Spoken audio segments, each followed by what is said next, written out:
Am I the a-hole for refusing to speak to my mom after 35 years of no contact now that she's old?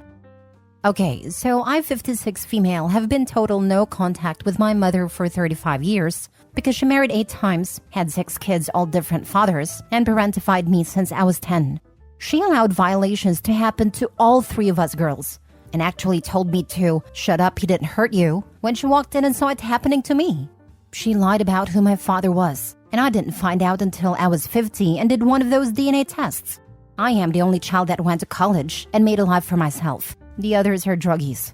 So, I got a Facebook message from her oldest one, the one that did the crime she saw, saying I need to pitch in to take care of her since she's not doing well. So, my anxiety is off the charts. I need to say that they all live in the Southwest and I live on the East Coast. I replied that if he contacted me again, I would call the police.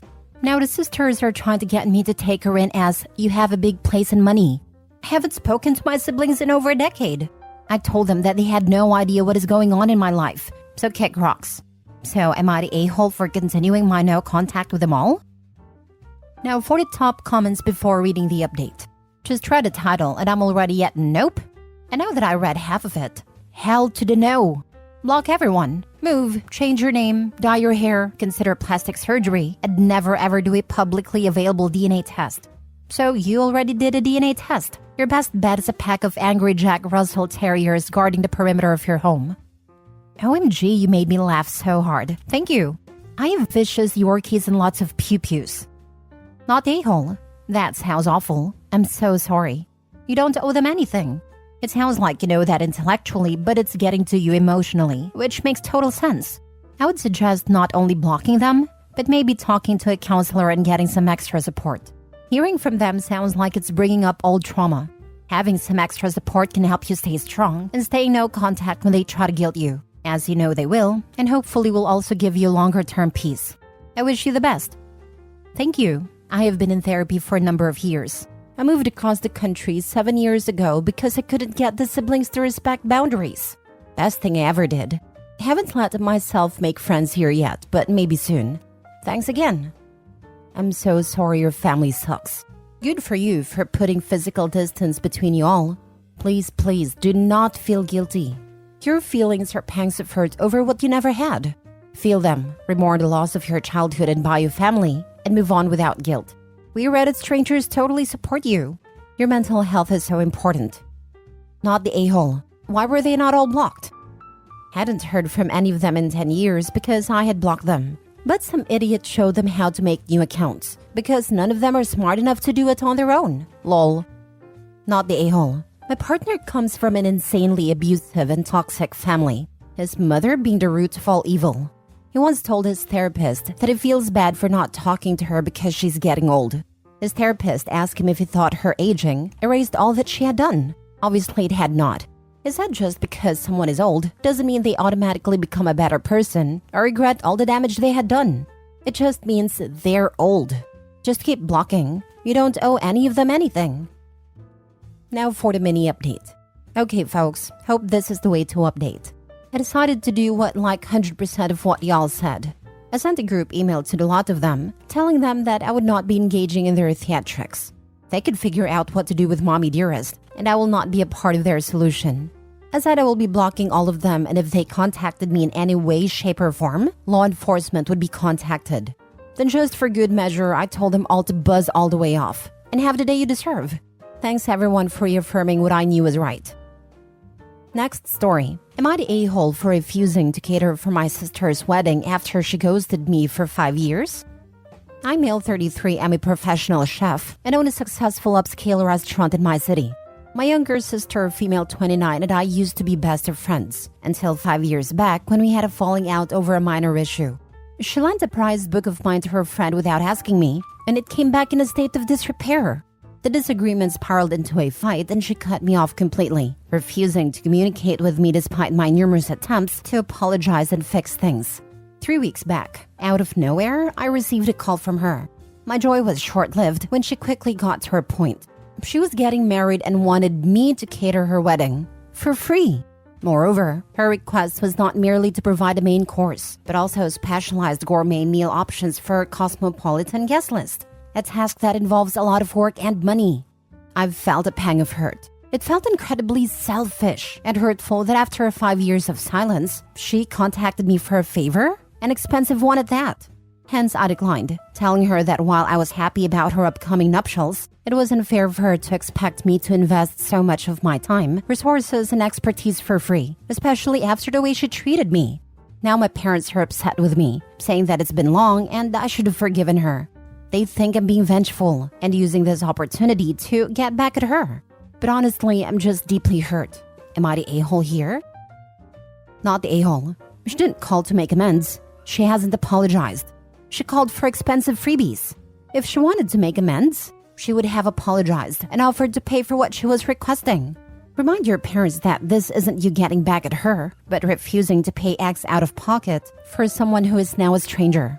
Mom and Dad are on your case because they don't want to get stuck with a catering bill. Hold firm. Nowhere in there does OP say that he's even actually invited to the wedding. Sis definitely sounds like the kind of a-hole who would tell him that he's there as a caterer, not a guest. If you're catering it, you basically can't attend. Maybe toward the end of the reception, when the rest of the staff is only doing cleanup. But the amount of prep beforehand probably rules out both the wedding and most of the reception. Thanks, I really appreciate this answer. Thinking about the next steps. Might try talking to my parents and sister. If you happen to make it to that wedding, apologize to her partner for me, because your sister sounds like an entitled nightmare. She didn't even try to sugarcoat the request, and on top of that is actively trying to take advantage of you and your success. This request goes beyond forgive and forget. I could understand if the agreement was to pay for the cost of ingredients and utilities, and maybe excluding your time. But to suggest what is probably hundreds of dollars, if not thousands, is simply outrageous. Imagine if you did this for free. I'd bet just about anything to say, she immediately goes back to radio silence. You are not the a-hole. Stay strong and hold on, OP. Don't give in and stick to your guns. Good luck. She didn't even try to sugarcoat the request. Yes, because in her head, she is kind of doing the first move and giving him the opportunity to apologize by doing this. That's how entitled people work. Not the a-hole. Not sure how her destroying your prized book makes you the bad guy, but the fact she thought she would guilt you into doing this for free is hilarious. Tell your parents you will do it if they pay you for it. Full price now, no discount. If they agree, then go ahead and do it. Otherwise, do not feel bad at all. Also would not go to the wedding. And the payment before the wedding. If you let it after, I bet they will not pay you. I wouldn't even allow her in the restaurant or her party. She'll probably destroy something else. I'm sorry that she's using you, but I wouldn't help her. And tell your parents to mind their business. They're not the ones having to shell out the cost, and the only reason they're pushing for it, so they can get it for free. Next story. Am I the a-hole for saying I am not an ant? I, 30 female, have no contact with my older brother, 34 male, or his wife, 28 female, and have not done for over a year. For around 3 years prior to that, our relationship was only upsetting. No matter what I did or said, his wife would claim I was behaving rudely or maliciously, and would scream and cry until I apologized. My brother, her parents, and her brother contacted me over the years to explain this was how she related to girls. Screaming and crying and reconciling afterwards was her way to be close to girls, and I was urged many times to play along and accept this about her, because over time we would become close from it. But it got to the point where it was unbearable. Every message and interaction with her is exhausting, and she delighted in putting me down in front of other people. My brother absolutely enabled this and made everything worse. In fact, the final straw was him secretly recording a conversation we had where he asked me some deeply personal questions. At the time, I thought he was trying to be vulnerable together to mend our relationship, and I caught him playing the recording to her as they both laughed at me. I got a job opportunity far away and jumped at it, making going no contact suddenly much easier, and have not spoken to either of them since. They have also not tried to contact me since I moved. They recently had a child, something I only know about because my mom told me, and she has begun pestering me to visit them and send gifts/messages. I have tried to say no thank you, and even explained if they reached out, I would respond, but I am not interested in initiating contact. But every conversation I have with her now begins and ends with, "You are an aunt now. You need to act like it," or some variation. So today I said, "I am not an aunt. I am not in this baby's life in any way." And she was really upset with me. She asked me if I was rejecting her grandchild, which of course I am not. She is welcome to have a relationship with whoever she wants and be as involved as she wants. But I am not in this baby's life, as an aunt or otherwise, and I don't see that changing in the future, honestly. The conversation only soured from there, with her insisting that if I refuse to accept I am an aunt, then I am claiming she is not a grandmother. She's now not speaking to me and insists I am being unnecessarily hurtful and creating sadness in a time that should be happy. I really don't think of myself as an aunt at all, but I'm now wondering if it was cruel to voice that thought. Am I the a-hole? Now for the comments. You are not the a-hole, but you might need to consider going no contact with your mother as well.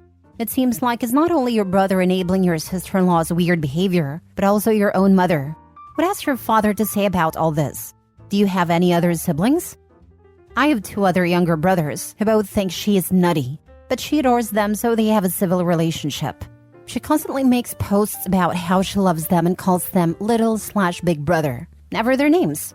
The only time she got upset with them directly, as far as I know, was when they refused to call her big sister in return. But about a week later, she acted like nothing had happened and never brought it up again.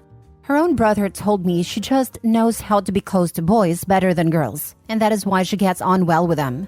I have never asked them to get involved, but my youngest brother has had arguments with our oldest one over her behavior a few times. It just never goes anywhere. But he does not speak to her directly anymore, just through my brother, and only sees her at family functions because of how she treats me. He has, however, gone to visit the baby, and it was the first time he went to their house. My parents are divorced, but my dad is on my side. He was the one who told me to cut them both out of my life. He actually took them out for a meal and discussion over it, right before I left, to get a feel of the situation and see how we could fix everything. But he told me afterwards there was nothing to be done, because they seemed to enjoy the whole situation. He said to him, "It seems they like having an outside person to blame things on, and I was just unlucky to be chosen for that role." Oh wow, this is just so messed up. Sorry to say it, but this is truly good riddance. But looking at this, it might be that your older brother and sister-in-law are pressuring your mother into making you come to see the baby by restricting her access to the baby. I can't see a different explanation for her being so desperately connecting you not wanting to be an aunt to her being a grandmother. It's good that you are not completely alone and still have your father and younger brothers as support in this matter. I hope your bond with them will stay strong and wish you the best for the future. Stay strong. I actually did not consider that she was being pressured by them in some way. I always assumed they never spoke about me at all, so thank you for that perspective. If it is true and they are holding her time with the baby at ransom until I comply, then I can understand why my comments upset her so much. Last story. Am I the a-hole for not entering a queue for the second time when my girlfriend gave her food away to a homeless man? I, 24 male, was out with my girlfriend, 25 female tonight, and we were in the city center. It was crowded, and the queues for everything were extremely long. There was a food truck that sold tacos that she really wanted to try. The queue is very long, and she gets tired quickly, so she sat on a bench while I waited for in line to get her tacos. After about 30 minutes of standing in line, I got her tacos and we started walking to a nearby restaurant to get myself some dinner too, before we head home. On the way, there was a homeless man sitting down in the street, and before I know it, she diverted towards him to hand him her food. I thought that was quite sweet actually, and we continued walking, until she asked if we could go back and get more tacos, because she actually really wanted them, and didn't want food from where I was getting mine. I said the line is even longer now than when we left it, and I can't just stand in line for over 30 minutes again. I said she can pick a restaurant and we'll go get food there, but she insisted that she had those tacos in her mind all week, and she really wants them. I said the line was even longer by the time we left, and it wouldn't make sense for us to go back, and for me to stand there all over again for those tacos. She said she'll compromise, and stand there till she gets tired, then we can switch, which would have been maybe 10 minutes. I said I'm already tired and fed up because of the extremely long day I had, and I would really appreciate if she doesn't push this, and we can get them next weekend. She said, I didn't ask you to go to war, you know. All you have to do is stand there. So I said, if it's nothing, you won't need me for it, and you can stand in line yourself. She didn't say a word to me the whole way home. Am I the a-hole? Not the a-hole. You stood in line once. While her thought in reaching out and offering her food was kind, that doesn't give her an expectation of you standing in the line again. She should maybe look at it as her own sacrifice for helping someone who was hungry. This right here, she didn't really think that through. It's highly inappropriate that she asked him to get her more tacos after she gave hers away. Yeah, this kind of feels like someone donating money to a charity but using their daddy's credit card to pay. Sometimes I wonder if people type out a whole story of something they think is about themselves and don't see all the underlying red flags about their significant other's character they revealed.